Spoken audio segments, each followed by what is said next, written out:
कहते हैं गरीबी एक इंसान से वो सब करवाती है जो उसने कभी अपने जीवन काल में सोचा नहीं होगा। एक लड़की सोचिए जिसकी उम्र महज 11 साल की होती है, उसका पढ़ लिख कर कोई भविष्य बनना चाहती है, फ्यूचर बनना चाहती है, लेकिन उस लड़की से कर्जा लेन देने वाला जो व्यक्ति होता है वो उससे 11 वर्ष की उम्र में शादी करके ले जाता है। और लड़की की माँ बेचारी बेबस, कुछ कर भी नहीं पाती, किसी से कुछ कह भी नहीं पाती, चुप्पी साधे केवल अपने घर में बैठे बैठे तो बस रोए जा रही थी, बस रोए जा रही थी। क्या है ये पूरी कहानी, आपको विस्तार से समझाने की कोशिश करते हैं। नमस्कार दोस्तों, मेरा नाम है अतुल। आज की जो सच्ची घटना मैं सुनाने जा रहा हूँ वो सच्ची घटना है बिहार प्रदेश के अंदर एक सिवार जिला लगता है, उस जिले के अंदर एक महोबा थाना लगता है, वहाँ की सच्ची घटना है। दरअसल आप इसको सोच कर देखिए कितना संगीन अपराध किया है इस व्यक्ति ने। एक महोबा थाना क्षेत्र के अंदर एक महिला होती है जिसका पति कैंसर पीड़ित बीमार होता है, तो वो अपने गजन से कुछ पैसे उधार लेती है। कहती है मुझे अपने पति का इलाज करवाना है, तो गजन उसको पैसे उधार दे भी देता है। और करीब 3 से 4 महीने इलाज चलने के बाद उस पति की मौत हो जाती है। अब ये गजन का घर पे आना जाना बना रहता है, हर तरीके की गजन हेल्प भी करता रहता है। लेकिन एक दिन गजन की नज़र पड़ती है इसकी एक 11 वर्ष की लड़की पर, जो कि कक्षा 6 की छात्र होती है।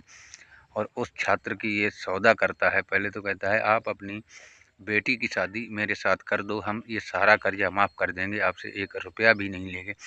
लेकिन कहते माँ तो आखिर माँ होती है, लेकिन माँ मना कर देती है, कहती हम आपका पूरा पैसा वापस कर देंगे, हम अपनी बेटी को नहीं भेजेंगे। समय धीरे धीरे कटता रहता है और वो घर पे उसके आते जाते हुए सब देखता रहता है। ना ही तो उस महिला का कोई सहारा होता है। उसके 3 बच्चे होते हैं, 2 बच्चे छोटे छोटे होते हैं, एक की उम्र 4 साल और एक की उम्र 6 साल और सबसे बड़ी बेटी की उम्र 11 साल की होती है। जब वो पूरी तरह से समझ लेता है कि इसकी हेल्प करने वाला हूँ तो मैं हूँ, इसको कोई राह पे ले जाने वाला हूँ तो मैं हूँ। और जब वो इतनी सारी चीज़ों को समझने के बाद फिर वो महिला से कहता है कि अगर आप बेटी की शादी नहीं करोगी तो हम ज़बरदस्ती इसको उठा ले जाएंगे। और वो ज़बरदस्ती उस बेटी को अपने घर पे लेके जाता है और उससे जा कर के शादी कर लेता है। इधर बेचारी माँ ना कोई सहारा, ना कोई आस, ना कोई उम्मीद के पड़े तो क्या करे, बस एक ही चीज़ भगवान से दुआ मांगती और दिन भर तो रोए जाती थी। तभी कहते हैं हमारे पत्रकार पहुँचे एक भगवान का रूप लेकर के उनके पास।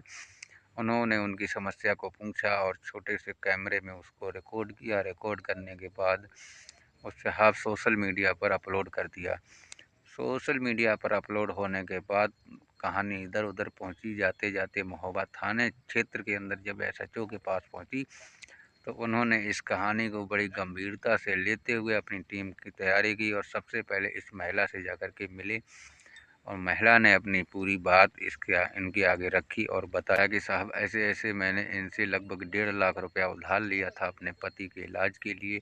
अब हम इनको पैसे वापस नहीं कर पाए हैं, इसलिए ये मेरी बेटी को ज़बरदस्ती अपने साथ लेकर के गए हैं। थाना इंचार्ज ने क्राइम रिपोर्ट दर्ज करने के बाद महेंद्र पांडे नाम का जो व्यक्ति था जिसने शादी की थी उसके घर पे जब गए, घर पे जाकर के छानबीन की तो पता किया कि उसकी पहले ही शादी हो चुकी है, जिसमें 2-3 उसके बच्चे भी थे और उसकी महिला भी घर पे मिली।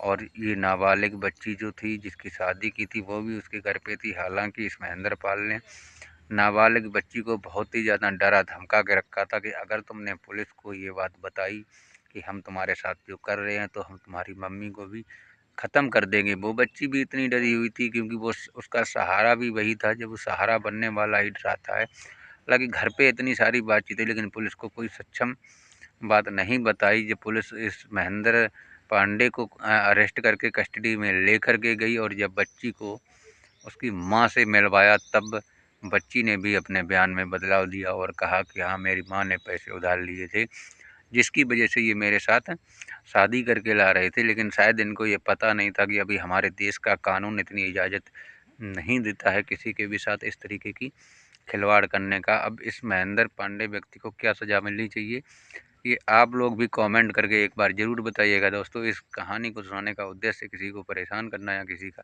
दिल दुखाना नहीं है, बल्कि आपको जागरूक करना है, आपको सचेत करना है। आप लोग सुरक्षित रहें, अपना और अपने परिवार का ख्याल रखें।